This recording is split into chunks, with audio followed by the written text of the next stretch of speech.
Hey guys, welcome back to my channel. So today's video is going to be my November wrap-up. I did not read that much in November. I kind of saw that coming. I think I kind of talked about that in like one of my older videos. NaNoWriMo was in November. I did not win NaNoWriMo. I tried to win NaNoWriMo, but the month just got away from me. What can I say? That's how 2020 has been going.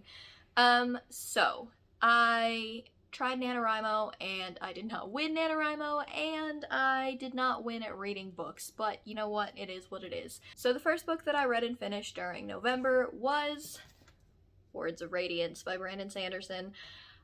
I adored this book. I liked it. I can't even hold it so that there's not a ring light on it. We'll try that. Okay. I cannot even rave enough about how much I loved this book. I thought that I loved Way of Kings, and then I read Words of Radiance, and it was a million times better, and I just can't wait to get to Oathbringer. I'm gonna put this down because I'm weak and it's heavy. So Words of Radiance kind of just continues what goes on in the Way of Kings. The Alethi are still in a war with the Parshendi. They are trying, some people are trying to resolve this peacefully. However, it's not quite supported by everyone else. And yeah, so you're just following the events again of what happened in the Way of Kings. I don't want to talk too much about it because it's a sequel, but you're still following the points of view of Dalinar, Shallan. I think it might be Shallan. Honestly, I have no idea how to say that name. I'm just gonna keep going with the way that I say it in my head. If I'm wrong, let me know in the comments. I have no clue. Dalinar, Shallan, Adolin, and Kaladin, and you're just following all four of those points of view. I think this is kind of more Shallan's book, whereas Way of Kings was Kaladin's book, just because Way of Kings had a lot more about Kaladin's past and like leading up to the events of the beginning of the Way of Kings, and similarly Words of Radiance had a lot of like inserts about Shallan's past leading up to the events again of the Way of Kings. So yeah, I think this was a little bit more of Shallan's book, and I think that probably means that Oathbringer is going to be Dalinar's book.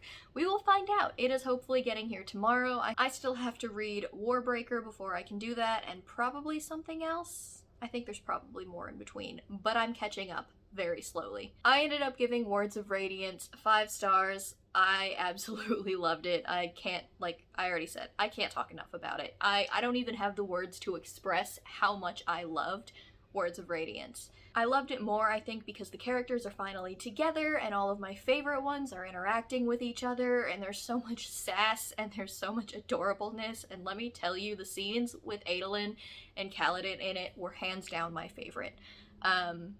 Yeah, I can't talk about it enough, so I'm just gonna move on to the next book that I read in the month of November. So the second book that I started in November was A Deadly Education by Naomi Novik. This follows Elle, who is, I don't really know how to describe her, other than that she's super sassy and she's super sarcastic, and I loved her. Like, I think that she's absolutely fantastic. Elle is a junior in a school called the Scholomance, and the Scholomance is a school that pretty much tries to kill all of its inhabitants. It's full of, I think they're demons. It's full of demons. They're all trying to kill all of the students. The students are all trying to just survive and learn what they can in the real world. And as their senior year approaches, they have to learn how to kill all of the demons that are gathering in the basement. Essentially, in the Scholomance, the seniors for their graduation have to go down to the basement and fight their way out. Most of them die, very few of them live, and Elle is hoping to be one of the ones that lives. Her only problem is that most of the people that do make it out tend to form alliances, and she doesn't really have anybody that wants to do that with her. Apparently she gives off evil, like, sorceress vibes that could kill the entire population if she so desired, and apparently she does have that ability, but she doesn't want to use it. So this particular book starts when her life is saved by Orion Lake, who is the hero of the school. He keeps saving everybody, and he keeps saving Elle, even though she doesn't want him to. And that's pretty much, I'm gonna leave it there. I've talked about it enough. There's an adorable little romance going on. It's kind of mostly on the back burner. You kind of don't actually know if it's happening or not happening, but I loved it. And I ended up giving this 5 stars. I really enjoyed the entire world. I really enjoyed everything about it. And the writing style, I know that a lot of people, it wasn't really for them. They said it was a little bit too exposition-y. It didn't really bother me that much. I don't know why, because lots of exposition usually annoys the crap out of me, but in this case, I think that it worked really well in like telling you about the world and explaining the world to you and like underlining the danger that they were all in. So yeah, I really enjoyed this. I highly recommend it. I will say that there has been a little bit of controversy surrounding this book. I can't really speak to any of that, but if you are interested, for sure go and look it up. All I know is that Naomi Novik has apologized for it and has said that she will try to fix it in the future. Nope, definitely just looked. I gave A Deadly Education 4 stars, not a full 5 stars, but I still really enjoyed it. The next book that I read in November was Timebound by Rissa Walker. This follows Kate, whose life is totally turned upside down when her estranged grandmother comes back into it and tells her a story of time travel and coming from the future and a lot of really insane sounding stuff like that. Kate thinks that she's nuts, but it is quickly proven to her that her grandmother was telling the truth after all, and Kate is soon thrown into a fight to save everyone that she loves when they are wiped from her existence and out of the timeline. Timebound was a reread for me. I read it probably in like 2014, I think, and I really enjoyed it then. Like, I binged the entire series then. I think that now it's reading a little bit more juvenile to me. The insta-love is a little bit more prominent to me reading it now that I'm older. That doesn't mean that I didn't still enjoy it. I definitely still liked it. I still gave it 4 stars. But I do think that the writing style and the storyline and a couple of the things that happen just as an adult reading it don't quite make as much sense as they did to me when I read it years ago. But I did still enjoy it. If you're looking for like a fun time travel story, it is a trilogy, I believe. I think there's novellas in between. But it is like a cute, fun YA time travel story. Honestly, I don't think that there are very much of those, and I think that it is something that needs to be explored more for sure. But I do recommend Timebound, and I would like to move on with the rest of the series. I think I mentioned in a previous video that I have the arc of the second book in the spin-off series that Rissa Walker has written, so I do need to get all the way through them. I'm hoping to, they're pretty short reads, so I'm hoping to get all the way through them in time for it to be released. I think in January, I'm pretty sure, is when it comes out. So yeah, wish me luck. To nobody's surprise, the next book that I read in November was The Bands of Mourning by Brandon Sanderson. I finished Mistborn Era 2, and I loved it. I think that it gets some hate. I'm not really sure why, just because it reads so differently from Mistborn Era 1, I guess. I enjoyed it. I think that it takes itself not too seriously. It is what it is. It's a fun, like, Western take on Mistborn, and once again you're following Wax and Wayne and Marasi and Steris as they are trying to find the Bands of Mourning, which are metal mines. If you've read any of the Mistborn series, you'll know what that is, that grant anybody who wears them like allomantic powers. So they belong to the Lord Ruler, and they're trying to find them before the bad guys do, pretty much. It was great. I enjoyed it. I especially enjoyed Steris's character development in this. Who would have thought that I would come out of Mistborn Era 2 adoring Steris, because I was shipping Wax and Marasi pretty hard in book 1, and then I didn't really care in book 2. Book 3 is where I really started loving Steris, and I was wholeheartedly in approval of that relationship.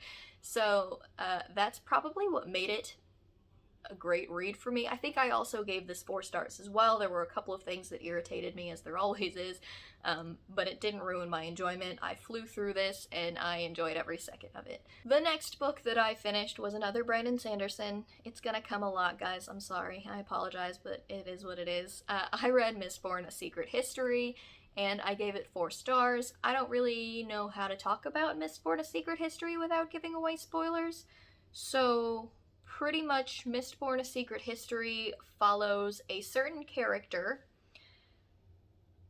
from Mistborn: The Final Empire after their death. and you follow what happens to them through the events of book 2 and book 3 while everything is happening in books 2 and 3, I guess.